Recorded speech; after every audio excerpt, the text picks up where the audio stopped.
This is an audio recording of the article Lessons of the Paris Commune by Leon Trotsky.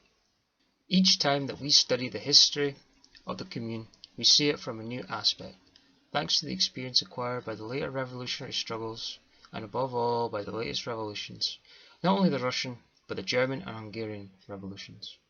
The Franco-German War was a bloody explosion, harbinger of an immense world slaughter.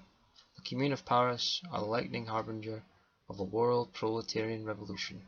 The Commune shows us the heroism of the working masses, their capacity to unite into a single bloc, their talent to sacrifice themselves in the name of the future, but at the same time it shows us the incapacity of the masses to choose their path, their indecision in the leadership of the movement, their fatal penchant to come to a halt after the first successes, thus permitting the enemy to regain its breath, to re-establish its position. The Commune came too late.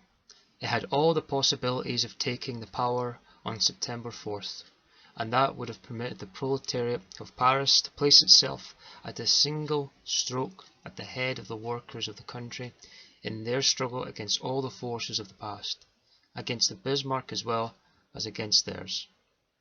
But the power fell into the hands of the democratic praters, the deputies of Paris. The Parisian proletariat had neither a party nor leaders to whom it would have been closely bound by previous struggles. The petty bourgeois patriots who thought themselves socialists and sought the support of the workers did not really have any confidence in themselves. They shook the proletariat's faith in itself. They were continually in quest of celebrated lawyers, of journalists, of deputies, whose baggage consisted only of a dozen vaguely revolutionary phrases, in order to entrust them with the leadership of the movement. The reason why Jules Favre, Picard, Guimier-Page and co. took power in Paris on September 4th is the same as that which permitted Paul Boncourt, A. Varenne, Lunedel and numerous others to be, for a time, the masters of the party of the proletariat. The Lunedels and the Boncourts, and even the Longuettes and the Presmins, are much closer by virtue of their sympathies, their intellectual habits, and their conduct to the Jules Favres and the Jules Ferrys than to the revolutionary proletariat. Their socialist phraseology is nothing but a historic mask, which permits them to impose themselves upon the masses. And it is just because Favre, Simon, Picard, and the others used and abused a democratico liberal phraseology that their sons and their grandsons are obliged to resort to a socialist phraseology.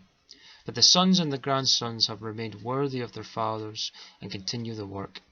And when it will be necessary to decide not the question of the composition of a ministerial clique, but the much more important question of knowing what class in France must take power, Lunedel, Varenne, Longuet, and their similars will be in the camp of the Millerand, collaborator of Galifet, the butcher of the Commune, when the revolutionary blubberers of the saloons and of Parliament find themselves face to face in real life with the revolution, they never recognize it. The Workers' Party, the real one, is not a machine for parliamentary manoeuvres. It is the accumulated and organized experience of the proletariat. It is only with the aid of the party, which rests upon the whole history of its past, which foresees, theoretically, the paths of development, all of its stages, and which extracts from it the necessary formula of action, that the proletariat frees itself from the need of always recommencing its history, its hesitations, its lack of decision, its mistakes. These 6 months proved to be an irreparable loss. If the centralized party of revolutionary action had been found at the head of the proletariat of France in September 1870, the whole history of France, and with it the whole history of humanity, would have taken another direction. If the power was found in the hands of the proletariat of Paris on March 18th, it was not because it had been deliberately seized, but because its enemies had quitted Paris. These latter were losing ground continuously. The workers despised and detested them. The petit bourgeois no longer had confidence in them, and the big bourgeois fear that they were no longer capable of defending it. The soldiers were hostile to the officers. The government fled Paris in order to concentrate its forces elsewhere. And it was then that the proletariat became masters of the situation. But it understood this fact only on the morrow. The revolution fell upon it unexpectedly. The first success was a new source of passivity. The enemy had fled to Versailles. Wasn't that a victory? At that moment the governmental band could have been crushed almost without the spilling of blood. In Paris, all the ministers, with theirs at their head, could have been taken prisoner. Nobody would have raised a hand to defend them. It was not done. There was no organization of a centralized party, having a rounded view of things and special organs for realizing its decisions. The debris of the infantry did not want to fall back to Versailles. The thread which tied the officers and the soldiers was pretty tenuous, and had there been a directing party centre at Paris, it would have incorporated into the retreating armies, since there was the possibility of retreating, a few hundred or even a few dozen devoted workers, and given them the following instructions. Enhance the discontent of the soldiers against the officers, profit by the first favourable psychological moment to free the soldiers from the officers and bring them back to Paris to unite with the people. This could easily have been realised, according to the admissions of theirs supporters themselves. Nobody even thought of it, nor was there anybody to think of it.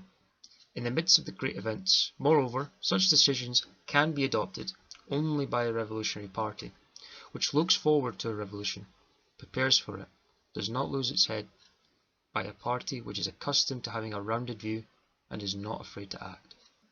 And a party of action is just what the French proletariat did not have. The Central Committee of the National Guard is, in effect, a council of deputies of the armed workers and the petty bourgeoisie. Such a council, elected directly by the masses, who have taken the revolutionary road, represents an excellent apparatus of action. But at the same time, just because of its immediate and elementary connection with the masses, who are in the state in which the revolutionary has found them, it reflects not only all the strong sides, but also the weak side of the masses. And it reflects at first the weak sides still more than it does the strong. It manifests the spirit of indecision, of waiting, the tendency to be inactive after the first successes. The Central Committee of the National Guard needed to be led. It was indispensable to have an organization incarnating the political experience of the proletariat, always present not only in the Central Committee, but in the legions, in the battalions, in the deepest sectors of the French proletariat. By means of the Council of Deputies, in the given case they were organs of the National Guard, the party could have been in continual contact with the masses, known their state of mind. Its leading centre could each day put forward a slogan which, through the medium of the party's militants, would have penetrated into the masses, uniting their thought and their will. Passivity and indecision were supported in this case by the sacred principle of federation and autonomy. Paris, you see, is only one commune among other communes. Paris wants to impose nothing upon anyone. It does not struggle for the dictatorship, unless it be for the dictatorship of example. In sum, it was nothing but an attempt to replace the proletarian revolution, which was developing, by a petty bourgeois reform, communal autonomy. The real revolutionary task consisted of assuring the proletariat the power all over the country. Paris had to serve as its base, its support, its stronghold. And to attain this goal, it was necessary to vanquish Versailles without the loss of time, and to send agitators, organizers, and armed forces throughout France. It was necessary to enter into contact with sympathizers, to strengthen the hesitators, and to shatter the opposition of the adversary. Instead of this policy of offence and aggression, which was the only thing that could have saved the situation, the leaders of Paris attempted to seclude themselves in their communal autonomy. They will not attack the others if the others do not attack them. Each town has its sacred right of self-government. This idealistic chatter, of the same gender as mundane anarchism, covered up in reality a cowardice in face of revolutionary action, which should have been conducted incessantly up to the very end, for otherwise it should not have been begun. The hostility to capitalist organisation, a heritage of petty bourgeois localism and autonomism, is without a doubt the weak side of a certain section of the French proletariat. Autonomy for the districts, for the wards, for the battalions, for the towns, is the supreme guarantee of real activity and individual independence for certain revolutionists. But that is a great mistake which cost the French proletariat dearly. Under the form of the struggle against despotic centralism and against stifling discipline, a fight takes place for the self-preservation of various groups and subgroupings of the working class, for their petty interests with their petty ward leaders and their local oracles. The entire working class, while preserving its cultural originality, its political nuances, can act methodically and firmly, without remaining in the tow of events, and directing each time its mortal blows against the weak sectors of its enemies, on the condition that at its head, above the wards, the districts, the groups, there is an apparatus which is centralized and bound together by an iron discipline. The tendency towards particularism, whatever the form it may assume, is a heritage of the dead past. The sooner French communist socialist communism and syndicalist communism emancipates itself from it, the better it will be for the proletarian revolution. The party does not create the revolution at will. It does not choose the moment for seizing power as it likes, but it intervenes actively in the events, penetrates at every moment of the state of mind of the revolutionary masses, and evaluates the power of resistance of the enemy, and thus determines the most favourable moment for decisive action. This is the most difficult side of its task. The party has no decision that is valid for every case. Needed are a correct theory, an intimate contact with the masses, a comprehension of the situation, a revolutionary perception, a great resoluteness. The more profoundly a revolutionary party penetrates into all the domains of the proletarian struggle, the more unified it is by the unity of goal and discipline, the speedier and better it will arrive at resolving its task. The difficulty consists in having this organization of a centralized party, internally wielded by an iron discipline, linked intimately with the movement of the masses, with its ebbs and flows. The conquest of power cannot be achieved save on the condition of a powerful revolutionary pressure of the toiling masses. But in this act the element of preparation is entirely inevitable. The better the party will understand the conjuncture and the moment, the better the basis of resistance will be prepared. The better the force and the roles will be distributed, the surer will be the success and the less victims will it cost. The correlation of a carefully prepared action and a mass movement is the political strategical task of the taking of power. The comparison of March 18th, 1871 with November 7th, 1917 is very instructive from this point of view. In Paris, there is an absolute lack of initiative for action on the part of the leading revolutionary circles. The proletariat, armed by the bourgeois government, is in reality master of the town, has all the material means of power, cannon and rifles, at its disposal, but it is not aware of it. The bourgeoisie makes an attempt to retake the weapon of the giant. It wants to steal the cannon of the proletariat. The attempt fails. The government flees in panic from Paris to Versailles. The field is clear. But it is only on the morrow that the proletariat understands that it is the master of Paris.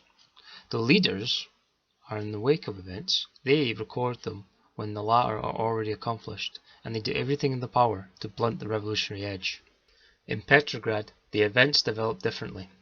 The party moved firmly, resolutely, to the seizure of power, having its men everywhere, consolidating each position, extending every fissure between the workers and the garrison on the one side and the government on the other.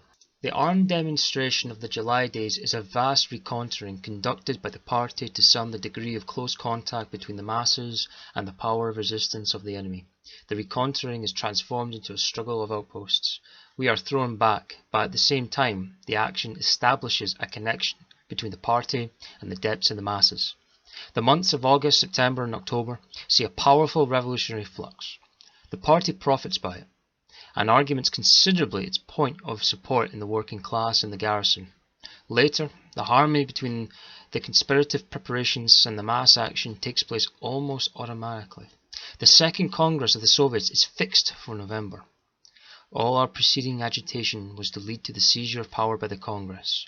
Thus, the overturn was adapted in advance to November 7th. This fact was well known and understood by the enemy. Kerensky and his councillors could not fail to make efforts to consolidate themselves, to, however, small an extent, in Petrograd for the decisive moment. Also, they stood in need of shipping out of the capital the most revolutionary sections of the garrison. We, on our part, profited by this attempt by Kerensky in order to make it the source of a new conflict which had a decisive importance. We openly accused the Kerensky government. Our accusation subsequently found a written confirmation in an official document of having planned the removal of a third of the Petrograd garrison, not out of military considerations, but for the purpose of counter-revolutionary combinations. This conflict bound us still more closely to the garrison and put before the latter a well-defined task: to support the Soviet Congress fixed on November 7th, and since the government insisted, even if in a feeble enough manner, that the garrison be sent off, we created, in the Petrograd Soviet, already in our hands, a Revolutionary War Committee, on the pretext of verifying the military reasons for the governmental plan. Thus, we had a purely military organ standing at the head of the Petrograd garrison, which was in reality a legal organ of armed insurrection. At the same time, we designated communist commissars in all the military units, in the military stores, etc. The clandestine military organization accomplished specific technical tasks and furnished the Revolutionary War Committee with fully trustworthy militants for important military tasks. The essential work concerning the preparation, the realization, and the armed insurrection took place openly, and so methodically and naturally that the bourgeoisie, led by Kerensky, did not clearly understand what was taking place under their very eyes. In Paris, the proletariat understood only on the following day that it had really been victorious, a victory which had not, moreover, deliberately sought, that it was the master of the situation. In Petrograd, it was the contrary. Our party, basing itself on the workers in the garrison, had already seized the power. The bourgeoisie passed a fairly tranquil night, and learned only in the following morning that the helm of the country was in the hands of its gravediggers. As to strategy, there were many differences of opinion in our party. A part of the Central Committee declared itself, as it is known, against the taking of power, believing that the moment had not yet arrived, that Petrograd was detached from the rest of the country, the proletariat from the peasantry, etc. Our comrades believed that we were not attributing sufficient importance to the elements of military complot. One of the members of the Central Committee demanded in October the surrounding of the Alexandrian Theatre, where the Democratic Conference was in session, and the proclamation of the dictatorship of the Central Committee of the party. He said, "In concentrating our agitation, as well as our preparatory military work for the moment of the Second Congress, we are showing our plan to the adversary. We are giving him the possibility of preparing himself, and even of dealing us a preventative blow. But there is no doubt that the attempt at a military complot and the surrounding of the Alexandrian Theatre would have been a fact too alien to the development of the events, that it would have been an event disconcerting to the masses. Even in the Petrograd Soviet, where our faction dominated, such an enterprise, anticipating the logistical development of the struggle, would have provoked great disorder at the moment, above all among the garrison, where there were hesitant and not very trustful regiments, primarily the cavalry regiments. It would have been much easier for Kerensky to crush a complot unexpected by the masses than to attack the garrison, consolidating itself more and more on its position. The defense of its inviolability in the name of the future Congress of the Soviets. Therefore, the majority of the Central Committee rejected the plan to surround the Democratic Conference, and it was right. The conjecture was very well judged. The armed insurrection, almost without bloodshed, triumphed exactly on the date, fixed in advance and openly for the convening of the Second Soviet Congress. This strategy cannot, however, become a general rule. It requires specific conditions. Nobody believed any longer in the war with the Germans, and the less revolutionary soldiers did not want to quit Petrograd for the front.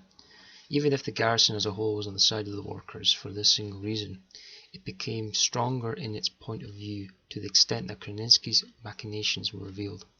But this mood of the Petrograd garrison had a still deeper cause in the situation of the peasant class and in the development of the imperialist war. Had there been a split in the garrison, and had Kerensky obtained the possibility of support from a few regiments, our plan would have failed. The elements of purely military complot, conspiracy, and great speed of action would have prevailed. It would have been necessary, of course, to choose another moment for the insurrection. Le Monune also had the complete possibility of winning even the peasant regiments, for the latter had lost all confidence and all respect for the power and the command. Yet it undertook nothing towards this end. The fault here is not in the relationships of the peasant and the working class, but in the revolutionary strategy.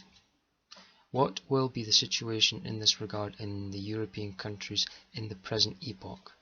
It is not easy to foretell anything on this score. Yet, with the events developing slowly and the bourgeois governments exerting all their efforts to utilize past experiences, it may be foreseen that the proletariat, in order to attract the sympathies of the soldiers, will have to overcome a great and well-organized resistance at a given moment. A skillful and well-timed attack on the part of the revolution will then be necessary. The duty of the party is to prepare itself for it. That is why it must maintain and develop its character of a centralized organization, which openly guides the revolutionary movement of the masses, and is at the same time a clandestine apparatus of the armed insurrection. The question must be envisaged from two sides, from the political and the military sides, which are interlinked but which should be distinguished. The political task consisted in purging the National Guard of the counter-revolutionary command. Complete electability was the only means for it, the majority of the National Guard being composed of workers and revolutionary petit bourgeois, and in addition the motto electability of the command being extended also to the infantry. Theirs would have been deprived at a single stroke of its essential weapon, the counter-revolutionary officers. In order to realize this plan, a party organization, having its men in all the military units, was required. In a word, electability in this ease had as its immediate task not to give good commanders to the battalions, but to liberate them from the commanders devoted to the bourgeoisie. Electability served as a wedge for splitting the army into two parts, along class lines. Thus did matters occur with it in the period of Kerensky, above all on the eve of October. But the liberation of the army from the old commanding apparatus inevitably involves the weakening of organizational cohesion and the diminution of combative power. As a rule, the elected command is pretty weak from the technical military standpoint and with regard to the maintenance of order and of discipline. Thus, at the moment when the army frees itself from the old counter-revolutionary command which oppressed it, the question arises of giving it a revolutionary command capable of fulfilling its mission. And this question can by no means be resolved by simple elections. Before wide masses of soldiers acquire the experience of well choosing and selecting commanders, the revolution will be beaten by the enemy, which is guided in the choice of its command by the experience of centuries. The methods of shapeless democracy, simple electability, must be supplemented and to a certain extent replaced by measures of selection from above. The revolution must create an organ composed of experienced, reliable organizers, in which one can have absolute confidence, give it full powers to choose, designate and educate the command. If particularism and democratic autonomism are extremely dangerous to the proletarian revolution in general, they are 10 times more dangerous to the army. We saw that in the tragic example of the Commune. The Central Committee of the National Guard drew its authority from democratic electability. At the moment when the Central Committee needed to develop to the maximum its initiative in the offensive, deprived of the leadership of a proletarian party, it lost its head, hastened to transmit its power to the representatives of the Commune, which required a broader democratic basis. And it was a great mistake in that period to play with elections. But once the elections had been held and the Commune brought together, it was necessary to concentrate everything in the Commune at a single blow and to have it create an organ possessing real power to organize the National Guard. This was not the case. By the side of the elected Commune there remained the Central Committee. The elected character of the latter gave it a political authority thanks to which it was able to compete with the Commune, but at the same time that deprived it of the energy and the firmness necessary in the purely military questions which, after the organization of the Commune, justified its existence. Electability, democratic methods are but one of the instruments in the hands of the proletariat and its party. Electability can in no wise be a fetish, a remedy for all evils. The methods of electability must be combined with those of appointments. The power of the Commune came from the elected National Guard, but once created, the Commune should have reorganised with a strong hand the National Guard from top to bottom, given it reliable leaders and established a regime of very strict discipline. The Commune did not do this, being itself deprived of a powerful revolutionary directing centre. It too was crushed. We can thus thumb the whole history of the Commune, page by page, and we will find it in one single lesson. A strong party leadership is needed. More than any other proletariat has the French made sacrifices for the revolution, but also more than any other has it been duped. Many times has the bourgeoisie dazzled it with all the colours of republicanism, of radicalism, of socialism, so as always to fasten upon it the fetters of capitalism. By means of its agents, its lawyers and its journalists, the bourgeoisie has put forward a whole mass of democratic, parliamentary, autonomous formulae which are nothing but impediments on the feet of the proletariat, hampering its forward movement. The temperament of the French proletariat is a revolutionary lava, but this lava is now covered with the ashes of scepticism as a result of numerous deceptions and disenchantments. Also, the revolutionary proletariats of France must be severer towards their party and unmask more pitiless any non-conformity between word and action. The French workers have need of an organisation strong as steel, with leaders controlled by the masses at every new stage of the revolutionary movement. How much time will history afford us to prepare ourselves? We do not know. For 50 years the French bourgeoisie has retained the power in its hands after having elected the Third Republic on the bones of the communards. Those fighters of 71 were not lacking in heroism. What they lacked was clarity in method and a centralised leading organisation. That is why they were vanquished.